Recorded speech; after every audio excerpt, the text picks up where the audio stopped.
Boa Peraí, semana, agora Mauro. nós vamos receber as ordens da comandanta Clarice Ferraz. Dê as ordens, Clarice Ferraz. Bom dia, Maringoni. Bom me ouvir também. Muito bom, ela estava assistindo aqui. Bom dia, eu vou saindo aqui. Mauro, Clarice. Obrigado, Maringoni. Abração. Tchau, tchau. Fico aqui para ouvir as ordens de Clarice Ferraz. Abração. Tchau. Oi, Clarice, que bom que você pôde ver. É sempre bom falar contigo. Obrigado, viu? Prazer, opa. Mauro. Sempre bom falar com você também. Legal. Então, acho que tem dois grandes temas que eu queria conversar com, fora os outros que você considere cruciais. O primeiro, e era o que a gente tinha deixado combinado para hoje, é a questão da Eletrobras. O segundo, e talvez a gente pudesse começar pelo segundo, para depois ir para o primeiro, que é um tema até mais de fundo, que é essa questão desesperadora do aumento das contas de luz e do quanto o preço da conta de luz está causando inadimplência no país. Dá um pouco esse cenário para nós, Clarice, por favor. Certo. Não, Mauro, é isso. Então, o que a gente vem falando é que você vem falando, né, de endividamento, vem falando, né, de taxa de juros como remédio para a inflação e tudo isso, e a gente, toda vez que eu venho aqui, eu tento trazer, né, para você, para todo mundo aqui que nos ouve, dizer, olha, mas tem problemas e tem aspectos, assim, estruturais nessa questão da inflação brasileira, e uma parte importante dela vem do setor elétrico. Né?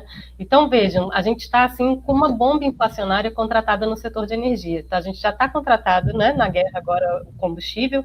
E, Mauro, como o setor elétrico se desestruturou, apesar de toda a disponibilidade de recursos naturais e tudo isso, vocês viram, como a gente comentou no nosso último encontro, que o que o Brasil fez? Né? Maior leilão da história de termoelétrica, com esses preços internacionais. Então, quando tem um problema desse, ele não se restringe ao setor de combustíveis. Esses combustíveis também alimentam centrais elétricas. Então, essa crise ela é energética mesmo. Quanto mais os países, aí você vê a situação desesperadora da Europa, porque a Europa é essencialmente dependente de termoelétrica. Aqui a gente tem mais jogo, mas vai bater. E vai bater muito forte, ainda mais justamente que a gente tem cada vez mais aumentada a participação de termoelétrica, em vez de diminuir. Se a gente tivesse diminuído, se a gente tivesse implementado um plano de transição, como nós podemos fazer, graças à dotação dos recursos naturais e à super infraestrutura que os super engenheiros brasileiros do setor elétrico criaram para desenvolver esse país e conectar todo mundo, a gente tinha outro jogo, Mauro. A gente está aqui exposto com um monte de termoelétrica contratada, submetido também a esse preço.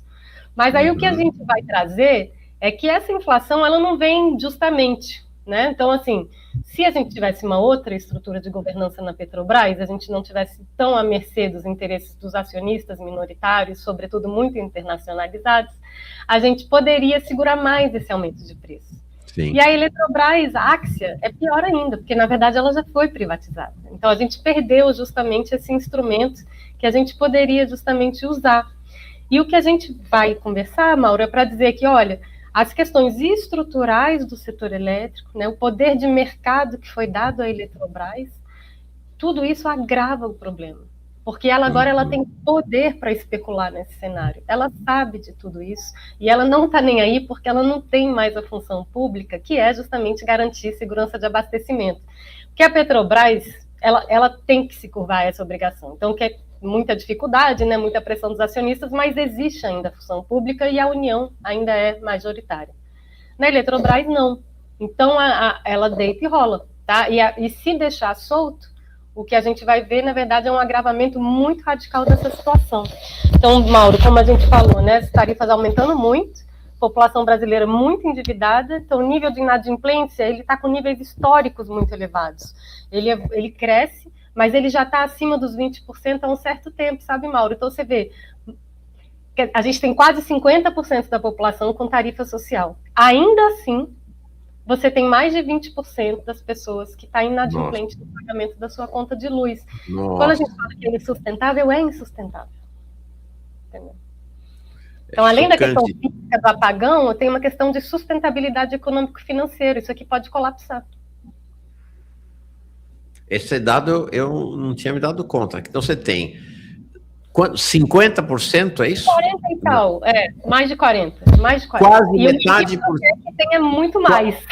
Quase metade da população brasileira está na tarifa social. É isso? O que quer dizer estar na tarifa social? Boa. O que é isso? CAD único, Mauro. São pessoas, assim, realmente que estão no CAD único, ou seja, meio salário mínimo por pessoa, e essa gratuidade da conta de luz vai até 80 kWh. Se ela passar, que é óbvio, gente, isso aí não dá nem para ligar um ventilador, ela paga o resto, tarifa para ela, tarifa cheia, tá? Então ela tem gratuidade até 80, se passar, ela vai pagar o preço normal. Entre 80 e 120, existe um desconto, que é também uma parte da tarifa social. São os menos vulneráveis, tá? Mas acho que o limite é um salário mínimo, agora não estou lembrando. É uma renda um pouco maior, mas ainda em situação, né, de vulnerabilidade. Então, você pode consumir gratuito até 80, até 120, na verdade, perdão, né, no anterior é isso também. Até 120, você tem o desconto. Você não paga a conta de desenvolvimento energético. Então, você vai pagar a sua conta de energia, mas você não vai ter na sua tarifa todos os outros subsídios que são colocados, por exemplo, na minha e na sua. Isso aí, Mauro, é super importante, porque essa conta aí, como a gente tinha começado da outra vez, você tinha os subsídios na conta de luz brasileira, uns 20 anos, era 5%. Hoje em dia, isso vai para 20% da conta de luz, é subsídio e tudo isso. Então, é importante esse desconto. Então, quer dizer, é um desconto muito grande. E, de novo, um consumo muito pequenininho. O que ficar de fora, a pessoa vai pagar o preço cheio. Então, esse aumento do preço vai bater nos vulneráveis também, porque esse limite do consumo é muito baixinho, sabe, Mauro? Olha, isso é muito chocante, né? Porque essa população toda... porque isso também é o que você está dizendo, é isso, é o miserê do país, né? É a situação da pobreza no país, né? Quase metade daqueles que são consumidores de energia elétrica estão na tarifa mínima, isso é um indicador gravíssimo da pobreza espalhada pelo país, né, Clarice? É muito desesperador. Não é só pobreza, não, é conta de luz cara mesmo. É a segunda tarifa, pelo menos o último ranking da Agência Internacional de Energia. Agora, com a guerra, isso deve mudar um pouco, né? O pessoal está com muita restrição lá. Mas a tarifa do Brasil, ela é caríssima em termos absolutos, comparações internacionais mesmo. Então, você tem uma população de baixa renda e uma tarifa alta em termos absolutos. Não é porque a gente é muito pobre só, não. Agora, porque ela é muito alta, isso contribui para a nossa pobreza, isso é certo. Né? Sim. Agora, isso é uma coisa importante, porque você já disse aqui, quero voltar a fazer um parênteses aqui para voltar nesse assunto, e depois a gente retoma o debate sobre o preço das tarifas, que se a gente olha para a Eletrobras, a privatização da Eletrobras, que o governo Lula acusa ser uma privatização do governo Bolsonaro, na verdade, uma obra conjunta do governo Bolsonaro e governo Lula, conforme você já testemunhou aqui mais de uma vez, e um dos personagens cruciais para colocar, vamos dizer assim, a cereja do bolo na privatização da Eletrobras era o então chefe da Advocacia Geral da União, o Jorge Messias, que agora o governo Lula, isso é um negócio incrível, o governo Lula está entregando a gestão de diversas agências reguladoras do país, ele está entregando as agências que regulam no Brasil, aviação, mineração, telecomunicações e água, além da CVM e do CAD, estão sendo entregues na mão do Alcolumbre para poder viabilizar a aprovação do Jorge Messias como ministro do Supremo, não é? E incrível é que este Jorge Messias, na AGU, foi o cara que enterrou de vez a possibilidade de reestatização da Eletrobras, né? Olha, enterrar de vez não, entendeu? Porque a gente não tem que se conformar com essa sorte desse jogo político de baixo nível. Né? Já está custando muito caro, né, essa nomeação do Jorge Messias, aí 6 bi, como você vem mostrando, dessas sucumbências, que é outra indecência, né, sobre essa gestão. Então, o Brasil nessa situação, precisando de investimento, e esses arranjozinhos internos aí, sinceramente. Então, de forma alguma, sabe, Mauro, isso deve nos impedir. Inclusive, na sua lista dos 10 pontos, né? O que o Lula pode fazer para mudar esse cenário aterrador das pesquisas? Faltou a Eletrobras, porque não tem para onde correr. A gente está vendo as questões de guerra, a gente está vendo as questões de energia, o impacto sobre a soberania, o impacto sobre determinação de nível de preços, né? Inflação mesmo. Tem que ter soberania energética.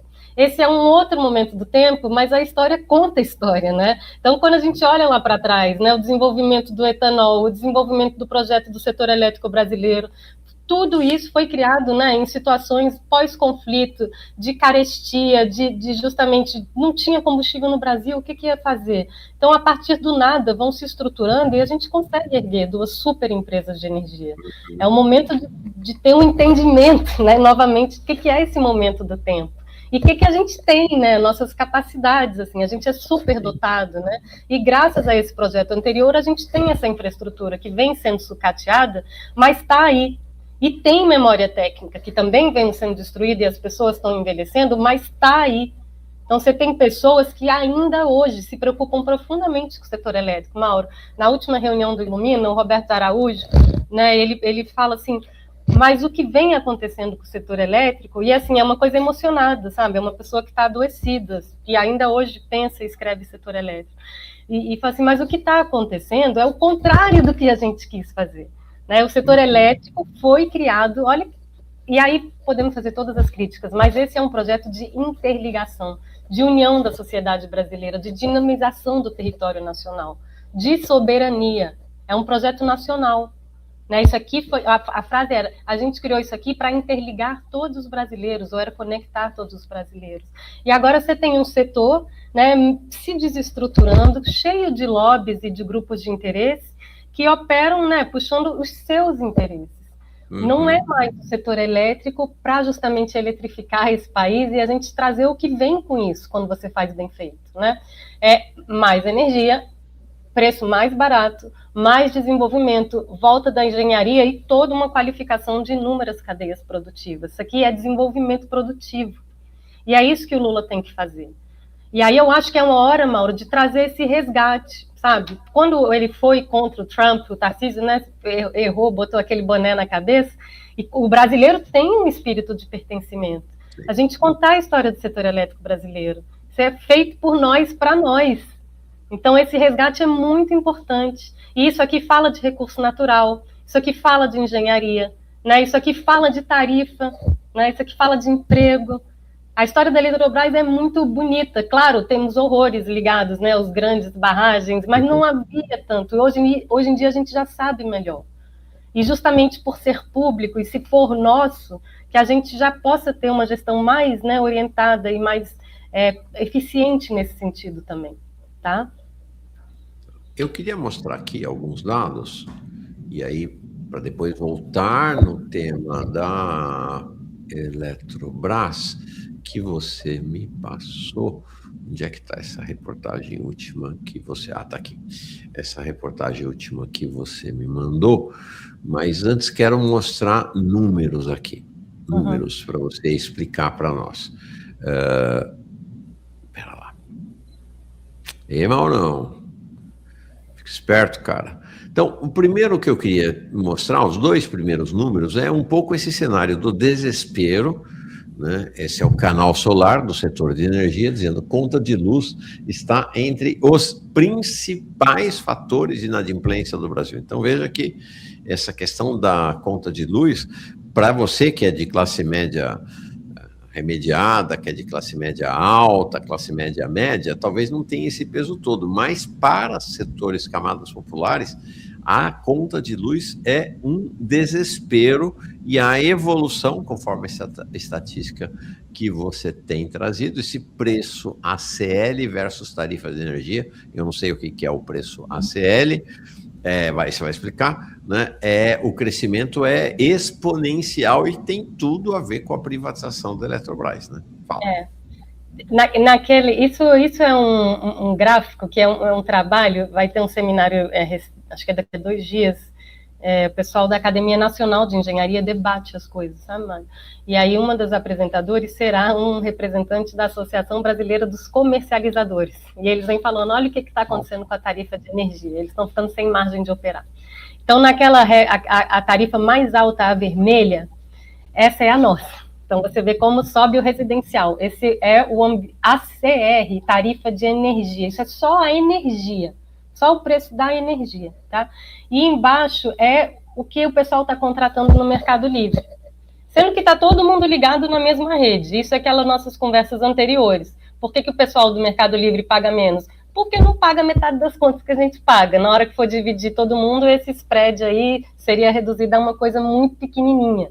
Inclusive, a notícia recente, e aí em consequência, né, das coisas que a gente ainda vai falar um pouquinho, é que hoje em dia a diferença, se for assinar um contrato no Mercado Livre por 3, 4 meses, que você vai ter dificuldade de assinar por um prazo maior, é de 4% só. Então, assim, por que o Mercado Livre, que antes tinha uma boca de jacaré desse tamanho, né, de diferença da nossa tarifa, agora está ganhando tão menos, tá? Atualmente nesses contratos de curto prazo? Aí, simplesmente porque os geradores estão segurando a energia e estão especulando com a venda da energia. Tá? Então, o comercializador está ficando com a margem bem pequenininha ou mesmo está tendo dificuldade para honrar os seus contratos. Mas acho que talvez isso a gente deva contextualizar antes, né, Mauro? Mas isso é só para explicar. E num dos gráficos após, eu devia ter talvez recortado antes, entre os dois, mais ou menos, gente, está a curva da inflação. Então, mostrando que realmente a tarifa de energia vem crescendo, assim, 2, 3 vezes acima da inflação, sabe? Mas acho que é isso que vocês têm que reter, assim, crescendo muito, crescendo acima da inflação. E o Mercado Livre pagando que a gente. O preço da tarifa doméstica, que é, vamos combinar, né, no dia a dia das famílias, é o que interessa, está subindo bem mais do que a inflação? Bem mais, tá? Aí depende do recorte que você pegar temporal. O intervalo, às vezes, vai ser 50%. Se for pegar num mês, por exemplo, como foi aqui no Rio mês passado, vai ser mais 3 vezes. A gente falou, Mauro, inclusive, da última vez, era justamente, inclusive, falando, olha, o governo está pedindo empréstimo para empurrar o pagamento da conta de luz, lembra? Era o diferimento tarifário. Sim. E já estamos, né, já estamos pagando da escassez hídrica que o Bolsonaro jogou para o governo Lula, para a bomba não estourar no colo dele, e agora o governo Lula querendo contratar um outro para justamente a gente não sentir o impacto desses aumentos e empurrar também para depois. Só que isso, né, Mauro, fazendo uma análise política assim bem rapidinha, joga muito mal de novo, né? Expôs o Lula, né? Então, assim, por quê? Para você fazer isso, a distribuidora ela tem que concordar. O regulador ele não pode autorizar uma distribuidora a fazer um diferimento, quer dizer, a postergar, a contratar um empréstimo, se ela não quiser. Então, todas as distribuidoras que quiserem fazer jogo com o governo, quiserem chantagear o governo, podiam dizer, eu não vou pegar esse empréstimo. E você vai ter um aumento de 2 dígitos aí para lhe dar no ano eleitoral. Sim. Né? Segunda coisa, você se fragiliza com o executivo também. E, finalmente, Mauro, estava colocando o BNDES para ver se pelo menos fazia esse empréstimo ser menos caro do que como foi feito no Bolsonaro, simplesmente não vai sair. Então, a gente vai lidar, nesse cenário de guerra, com um aumento da conta de luz de mais de 2 dígitos em quase todos os estados. Então, vai ser muito ruim, eleitoralmente, tá? Mesmo sem apagão, a gente vai ter justamente uma pressão muito forte da conta de luz que aumenta a insatisfação. Então, eu acho que o governo tem que dar resposta para esse desmonte do setor elétrico, porque o eleitor, o cidadão brasileiro, ele não está bem, e ele vê que não está bem. Então, tem que ter uma perspectiva de mudança, tem que ter uma esperança, né? Se o setor elétrico for rolar desse jeito, Mauro, a perspectiva é de piora. Está contratada a piora. Você está fazendo leilões que agravam a situação. Cada vez a Eletrobras é mais poderosa. Então, não fica como está, gente. Tudo é dinâmico. Nessa trajetória que estamos, a coisa piora. Então, ou a gente faz alguma coisa para reverter e ir para outro lado, né? Podemos melhorar, gente, não há dúvida nenhuma. Mas se a gente deixa com essa trajetória atual, também não há dúvida nenhuma de que vai piorar. Então... Sim. Você me mandou esse artigo aqui do Brasil Journal, é um jornal da Faria Lima lá, basicamente. Justiça cria outra jabuticaba, o haircut energético, e no texto ele diz assim, os preços no mercado de energia de curto prazo têm variado até 2.700% dentro do mesmo dia. Os valores do megawatt-hora podem ir desde o piso de R$ 57,00, principalmente durante o dia, com excesso de geração solar, até picos de R$ 1.600. explica essa história aí, que é só os números e percentuais aí são aterrorizantes. Aí, assim, gente, é isso. Vocês querem mesmo isso para a vida de vocês? Assim, vocês querem ficar especulando com isso? Vocês querem ficar arbitrando? É isso. Está mal desenhado, está mal planejado. Tem hora do dia que tem excesso, então a gente só não tem preço negativo porque o nosso modelo não permite, porque não seria R$57 é o mínimo, tá? Se não, podia ser negativo, é excesso mesmo. O operador está cortando, ele evita que a energia solar entre, ele evita que a energia eólica entre, e agora ele está entrando no nível de corte mesmo, além da rede básica, no nível da distribuição. Só que o que eu não consigo entender é que os primeiros a serem cortados vão ser pequenas centrais hidrelétricas. Mas a central hidrelétrica, ela te dá reativo, ela te dá inércia. Enfim, isso é uma outra questão um pouco esquisita. Mas então é isso, tem hora que você tem excesso e tem hora que falta. Então esse preço de 2.000, de 2.500, se você não tiver um limite, ele vai para infinito. Porque o lastro é físico, ou tem ou não tem. Tá? Então, por isso que esse pessoal fica com sede de bateria, não sei o quê, porque esse preço, ele tende a infinito. Se não tem... Mas pera, deixa eu te perguntar uma coisa, porque eu estou vendo que está começando uma moda de pessoas físicas, famílias, irem contratar energia no Mercado Livre. Ok, dizendo que é mais barato e tal. Mas essas pessoas estão contratando agora no Mercado Livre, elas serão submetidas, por exemplo, a essa estiringada aí de preço? Vão. Uma parte grande elas vão receber também. Não, nunca tanto quanto a gente, enquanto a alocação de custo estiver desse jeito. Mas eles passam a ser fortemente impactados. Por quê? Aí, Mauro, o Mercado Livre, assim, a gente que é menor consumidor, a gente compraria, né, através de um comercializador. Aí esse comercializador, aí é a criatividade dos contratos, tá? Você pode pegar uma tarifa baixa e ele fala tudo que a tarifa oscilar para cima, você paga. Para baixo, ele claro que não vai te dar. Mas, enfim.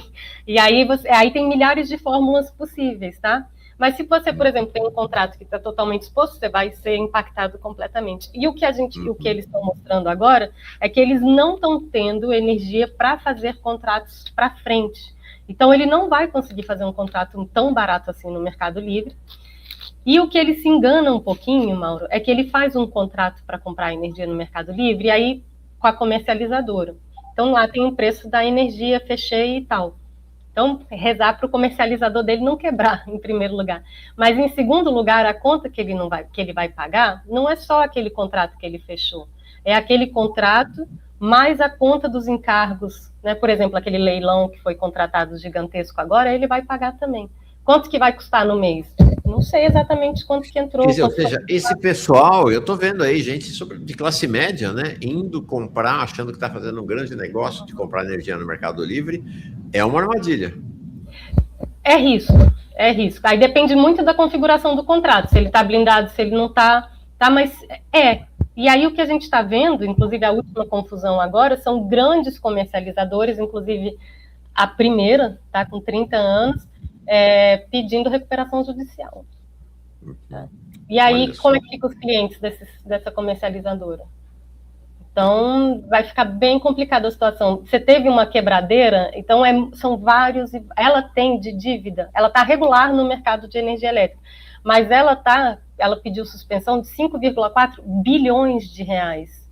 Então, você começa a ter buracos muito grandes nesse setor. Você tem 20% de inadimplência, você tem um agente sozinho, 5,4 bi, você tem uma série... Ano passado foi a Gold, ou esse ano ainda, 2 ou 3 bilhões também, são quebradeiras que vão acontecendo e que se alastram.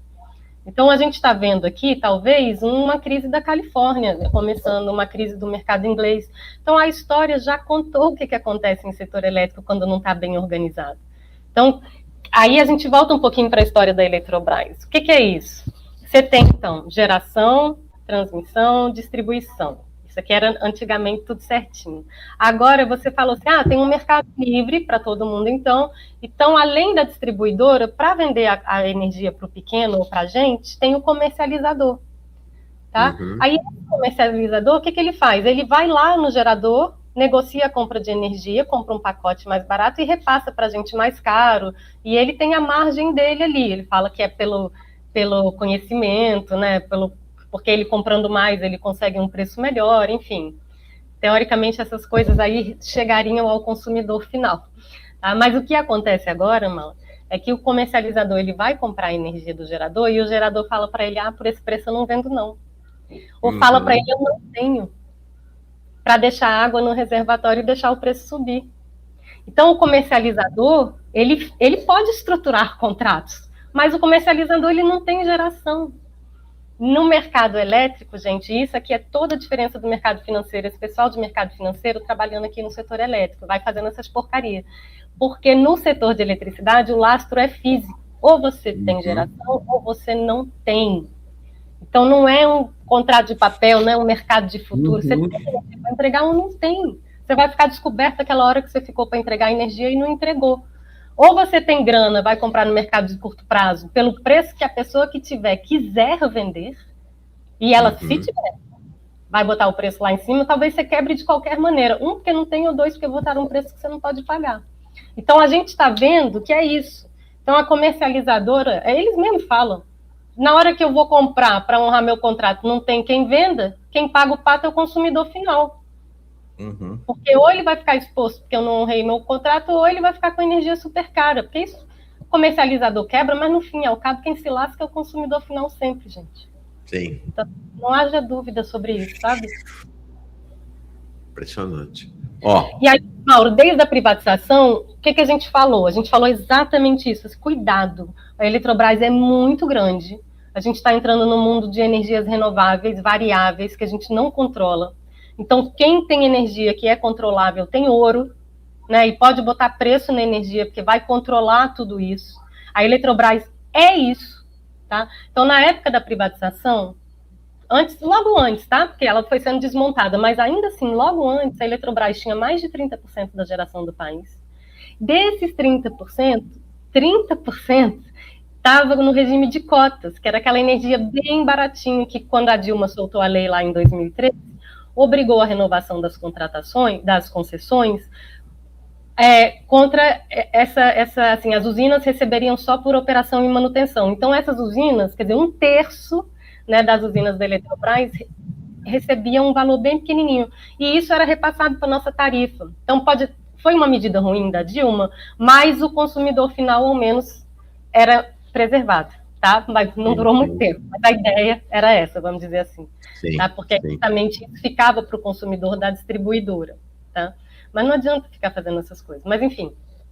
Então, isso aí aconteceu. Então, você tinha muita geração, energia baixa, privatização. E aí vem o primeiro crime que, para mim, na verdade, só ele já podia anular essa privatização.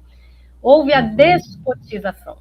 Então, com a lei da privatização, fala, não, essas usinas aí, na lei de 2013, tinham sido cotizadas, ele suspende o efeito da lei. Ele anula um contrato de 43 anos entre nós, né, nós, consumidores, e a distribuidora. A gente tinha o direito de ter essa energia mais barata, até 2043, era 30, não me lembro quantos anos agora, mas ia até... E acabou. Acabou, de um dia para o outro. O que ficou dito na lei? A cada ano, a Eletrobras vai ter um tanto dessa energia liberada para o mercado livre. Ainda dizia assim. Então, destinado a esses consumidores, destinado a esse tipo de ambiente de contratação. Sim. Então, a cada ano, você tem a Eletrobras expandindo o seu poder de mercado, podendo fazer um jogo ainda mais agressivo, com poder de mercado mesmo, cada vez maior. Ou seja, o modelo atual, que foi estabelecido pela privatização do Bolsonaro e confirmado pela coprivatização do Lula, é um modelo que vai dar cada vez mais poder para a Eletrobras privada? Isso. Tá rolando. A gente ainda tem ano que vem ainda uma última porrada, tá? Que é justamente a última fatia que ainda vai entrar para o mercado livre. A Eletrobras, ela é obrigada a vender? Ela não é obrigada a vender. Ela é uma empresa privatizada num setor elétrico onde as regras permitem que ela faça isso. Permite que comercializadora quebre. Aí você tem movimentos que não vai junto, né, Mauro? Porque o ministro, ele fala, vai todo mundo para o mercado livre. Chega no mercado livre, não tem energia para comprar. Porque o gerador segurou para fazer o preço subir. Então não pode fazer isso aqui dessa forma. Porque isso aqui a gente já sabe que ia acontecer dessa forma. Não é que é a primeira vez que a gente vai fazer um mercado de eletricidade no mundo. Não é. né? E aí teve a quebradeira na Califórnia, que era exatamente isso, né? Você congela uma parte dos preços e o outro você libera. Quebra toda a cadeia do seu jeito. Então, vamos ver o que questão aqui. Do Leandro César Teixeira. Bom dia, camaradas. Quando tem contas atrasadas, aparece a opção de parcelar em bancos que nunca ouvi falar e juros absurdos. Isso não deveria ser legal? Não sei, Leandro. Agora eu realmente não sabia. Não sabia. Não sei se isso já é um acordo entre a distribuidora e algum banco. Não sabia. Preciso verificar. Não sabia, não. Chocante, né? Mas é chocante que esteja acontecendo. Não, mas você pode pagar, inclusive, a conta de luz no cartão de crédito. Aí você tem a conta de juros, né? O quilowatt-hora com juros, pagando no cartão com juros, pegando, enfim. É uma espiral de empobrecimento. Loucura. É isso. Você vai acabar fazendo consignado de cartão de crédito para pagar a conta de luz. O negócio é maluco. E já vem com juros embutidos, porque pegaram um empréstimo em seu nome para pagar a conta de escassez hídrica, para pagar a conta Covid, e agora escapamos desse. Mas, na verdade, acho que escapamos desse porque estão agindo contra o governo, contra o presidente Lula, né? Sim. Porque isso é muito ruim na nossa eleição, né?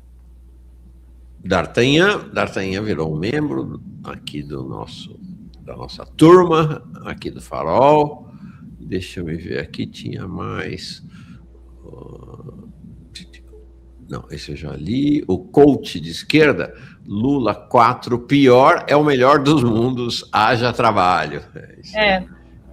Mas a gente tem que fazer com que não seja, né? Porque aí é pressionar para isso. Falar, olha, sem setor elétrico não vai, tem que ter um plano de recuperação sério, tem que mostrar engajamento e tem que retomar, porque soberania e altivez a gente conquista na prática. A gente tem que ter empresa de energia, a gente tem que ter defesa, não é? Né? Então... Agora, explica uma coisa para nós aqui. Você, de certa maneira, já falou referindo-se às termoelétricas. Mas eu gostaria de entender melhor, porque o nosso cenário, nesse momento, é esse desastre. Ainda mais vai aumentar o desastre se a guerra continuar, se essa história do bloqueio de Hormuz prosseguir. Então, nós estamos, neste momento, com o barril de petróleo, aqui, ó, 101,95, ali oscilando ao redor de $102 o preço do barril. Pode ir mais além, tá, gente? Pode ir a 120, 130, 150, 200, dependendo de como a situação evolui. Agora, minha pergunta para você me parece, tem um impacto mais óbvio do aumento do preço do barril de petróleo nas termoelétricas que queimam diesel. Tem outros... Não, gás natural também, porque várias termoelétricas... Que também aumenta, né? Que também está aumentando o preço internacional. Tem outros impactos, além desses, nas termoelétricas, do aumento de combustível? Em que medida essa cadeia do combustível, né, de energia elétrica, mais energia fóssil, mais essas estruturas vão se alimentando umas às outras? Não, você tem termoelétrica aqui no Brasil, a gente tem gás, né, mas gás embaixo da terra ou gás lá no pré-sal a gente não acessa, tá, gente? Então, para a gente consumir gás é uma infraestrutura pesadíssima. Não adianta você ter a molécula, você tem que ter... E a gente não tem. A gente não tem uma malha de dutos e tal. Então, o que a gente... Essas termoelétricas que foram crescendo, inclusive, essa infraestrutura de gás é muito, muito cara. E agora você está num momento do tempo que você não vai desenvolver uma infraestrutura dessa, porque você já devia estar fazendo um projeto para sair dela, né? Estamos aqui no colapso climático. Então, como é que eu vou erguer uma infraestrutura que leva mais de 30 anos para amortizar? Então, não seria esse. Então, parte dessas termoelétricas, ela é abastecida, Mauro, por gás natural liquefeito. Então, vem de outros países. Então, todo cenário de disputa, que se houver interrupção também física, mercado de energia, é físico. Então, se faltar, não tem. Então, além de você ter uma exposição a preço, mas você tem uma exposição também, né, a chegada dessa molécula. Então, se tiver algum conflito, ou se justamente esse gás for direcionado mais para a Europa, porque a Europa está pagando mais, ou porque a Europa, né, vai precisar mais, a Europa não tem para onde correr. Então, acho que esse preço vai subir muito e, no limite, você tem desabastecimento mesmo. Tipo, não chega aqui. Tá? Então, você pode ter uma falta mesmo. Então, a exposição é isso. Você tem que trabalhar para reduzir a vulnerabilidade. O que foi sendo feito aqui ao longo dos últimos anos foi o aumento da nossa exposição a gás natural importado, aí, com todos os riscos que vem junto, né? Cambial, inflacionário, de guerra, de tudo aí que você quiser. Tá errado. Eu queria encerrar do meu lado, mas se você tiver outro tema, por favor, coloque. Você tem algum outro tema? Não, outro tema, enfim, outro dia a gente pode falar, né, de Enel e tudo, mas eu queria fazer um comentário, porque eu estava numa reunião sexta-feira. Ah, faltou a Enel, pelo amor mas de um Deus. Comentário, você sabe essa questão da foz do Amazonas, né, por exemplo? Então, a gente fica, vou aumentar, né, vamos fazer ou não vamos fazer? Já tem um bando de pistoleiro atacando populações lá no Amapá para justamente já querer fazer condomínio, já querer construir, porque esse povo vai morar onde, esse pessoal que vai lá construir essas coisas? Então, você já começa a fazer mal de agora. Quando você anuncia um negócio desse, a pressão sobre o desmatamento já aumentou, a grilagem já aumentou, a violência já aumentou. Então, isso é tudo muito severo, isso é um projeto de morte que não conversa com o futuro, e esse petróleo não atende às nossas necessidades, sabe? Eu não sei se você quer comentar rapidinho, mas eu fiquei tão assim... Eu quero falar de Enel e depois com outras... Oi? Pistoleiro que entra atirando e botando as famílias para fora. Não, são, cá entre nós, né? Os alcolumbristas, né? Essa é a turma lá, esse é o esquema do alcolumbre lá de domínio do Amapá, ele que ganhou de presente a exploração do petróleo ali na região. Lula deu embrulhado para presente para ele, né? E não para de dar presente para o alcolumbre. Agora, a questão da Enel. Eu não... Porque, assim, que a presença da Enel como distribuidora é um escândalo, isso é óbvio. Mas, ao mesmo tempo, ela tem o padrinho mais forte do mundo, que é o ministro dos Negócios Extraordinários, também conhecido como ministro das Minas e Energia, agora vai acumular com a pasta...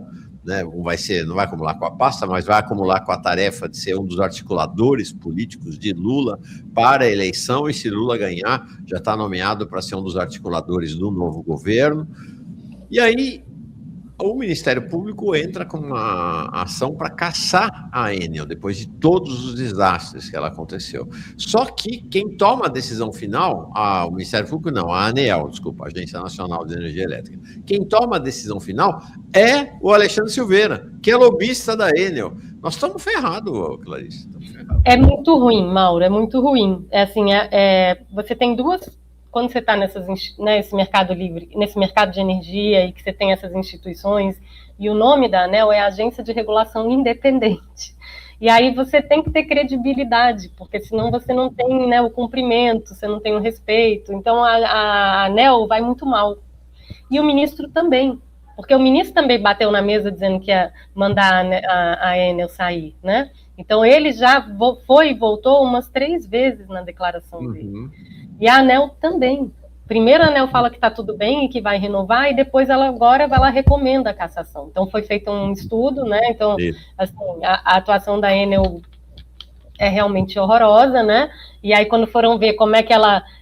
por que demora tanto, né, o restabelecimento da energia? Aí primeiro põe turnos normais de trabalho. As pessoas que estão na rua foram descobrir o que você faz. Tinha gente até de telemarketing, só para fazer número, mas óbvio que não tinha capacidade. Então, eles não têm trabalhador, tá? Então, não tem manutenção adequada, não tem número de trabalhador suficiente, não tem infraestrutura adequada para fazer a manutenção. Tudo isso vai gerando, né? E não se adapta às mudanças climáticas. Isso aí, a ANEEL poderia, do seu lado, já apertar para todo mundo. Tem que adequar, tem que melhorar a manutenção. Estou vendo como é que está o trabalhador. A ANEEL não fala nada. Nada. Não. Só aumentando o número de morte, de mutilação, de terceirização, a ANEEL calada. Agora, com esse embate, pressão popular e a agência super enfraquecida, acho que também para ganhar apoio popular, vai lá e diz que recomenda, né, a caducidade e a cassação da concessão da Enel. Aí o ministro, aí pronto, aí a Enel tem 30 dias, então o que acontece agora? 30 dias para eles responderem, a ANEEL analisa novamente e aí encaminha para o ministro. E aí, como você disse, ninguém sabe nada do que vai acontecer, porque tem um dia que ele fala uma coisa e outro dia ele fala outra. E aí ele fala, vamos falar com nossos amigos internacionais, quer dizer, ele já está fazendo lobby para ser mais, né, seduzido pela Enel Itália. Quer dizer, é um negócio horroroso, na verdade, é muito constrangedor tudo isso. E o que perde é a credibilidade das instituições, né? Porque a gente está falando de um ambiente de muitos bilhões de investimentos que está sendo desmoralizado, tá? Então, e a Enel, sinceramente, Mauro, aí troca titularidade, ou vai ter compensação de ativo, estou com muita dificuldade de entender que ela vai sair perdendo, tá? Vamos ver o que vai rolar. Tá. Pergunta final. Olha, a gente tem um fenômeno relevante acontecendo no terreno desse negócio que é o auge, né, para o capitalismo, que é o setor de transporte por automóvel de passageiro, e uma mudança radical no cenário, né? O carro que liderou o ranking mensal de venda no Brasil agora em março, foi pela primeira vez um carro da BYD, tá? Então, um carro que é o modelo BYD Dolphin Mini, com um carro elétrico. Mas, Mauro, isso aí é quase um dumping, tá? Não dá pra gente nem falar de combustível ou elétrico. Os caras não pagam imposto, estão oferecendo condições... Então, isso que eu ia te perguntar, qual é o teu olhar para esse cenário aí do carro elétrico? Meu olhar é isso, é um monte de benefício para esse carro elétrico aí, que a gente ainda nem sabe qual vai ser o impacto sobre o setor elétrico, entendeu? De novo, o governo abrindo mão de receita e o consumidor entrando num negócio assim, para pegar um benefíciozinho ali de curto prazo, fugindo de imposto de novo. Não é possível que tudo que a gente faça seja fugir de imposto nesse país, né? Tem que ter estratégias um pouco mais...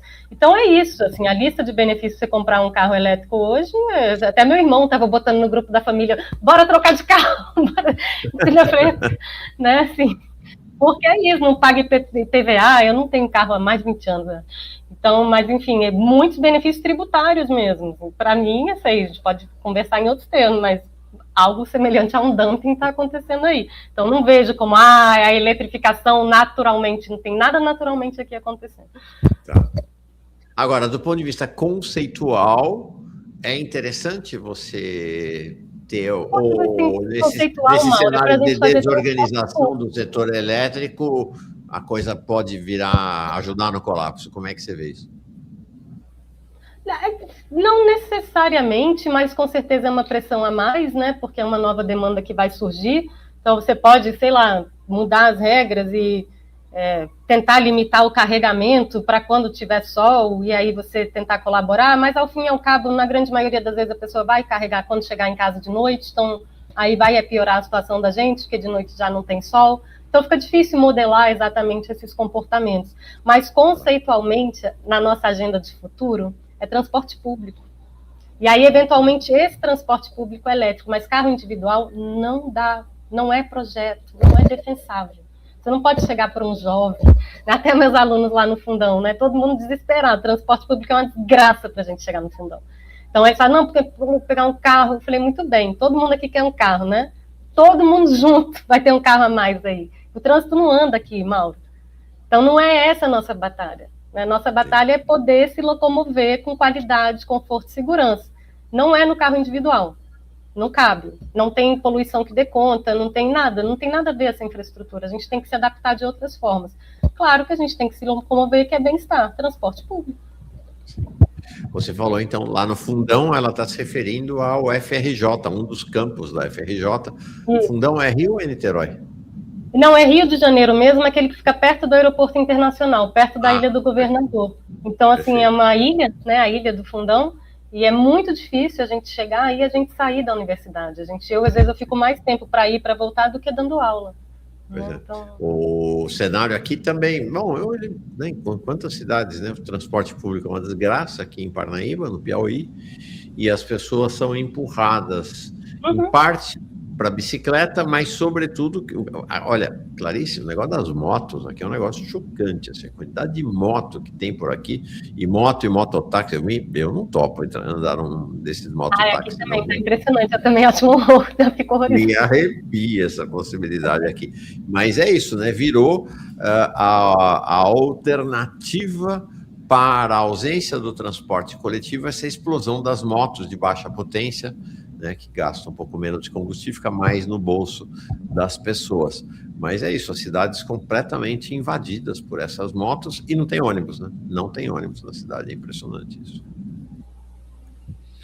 Mas tá vendo, Assim Mauro, tem vai. uma agenda que a gente fala muito negativa, mas que a gente pode virar essa agenda. Porque você tem pauta. Eu acho, assim, sério mesmo, falar, propor, lembrar da história do setor elétrico brasileiro é um passado muito brilhante do Brasil, sabe? É muito dignificante. Você enaltece as pessoas, você enaltece uma criação de país, você dá projetos, você fala de meio ambiente. Você faz ao contrário do que você reconhece que você errou com os povos indígenas, você reconhece que você fez coisas grandes demais, você reconhece a ignorância em certos aspectos e você fala que isso será tomado em conta. E isso só pode ser público, isso só pode ser um projeto de Estado. Não existe, eu vejo gente, Mauro, assim, é até bem intencionado, sabe? É um painel solar para cá, não sei o quê, numa situação de emergência. Mas o que é mais democrático, o que é mais ecológico, é isso, é a gente compartilhar, é a gente fazer o melhor uso e o uso mais responsável dos recursos e daquilo que a gente tem, né? Tentar trazer de volta a discussão sobre eficiência energética, redução, né, dos carros individuais, tantas melhoras, tanta dinamização, tanta coisa positiva, e trazer conversas, né? Falar com os jovens, assim. A Eletrobras é super importante, a gestão da água, está em crise hídrica no mundo, estamos com uma guerra de energia. Eletrobras, gente, pega de volta. É isso aí. Pega de volta a Eletrobras, pega de volta a Petrobras. É também. nossa. É tudo nosso, é isso aí. Bom, você falou de falar com os jovens, é o que Clarice faz nas suas aulas na UFRJ e por aí, viajando pelo Brasil e pelo mundo, sobre esse tema aí, Eletrobras, né, a nossa Eletrobras, energia elétrica e o projeto de país que a gente tem, que a esquerda tem para o país. Obrigado, Clarice, obrigado mesmo, viu? Prazer, uma alegria. Para nós também. Boa semana para ti. Um beijo. Você também, Mauro, para todos, viu? Força e coragem. É isso aí.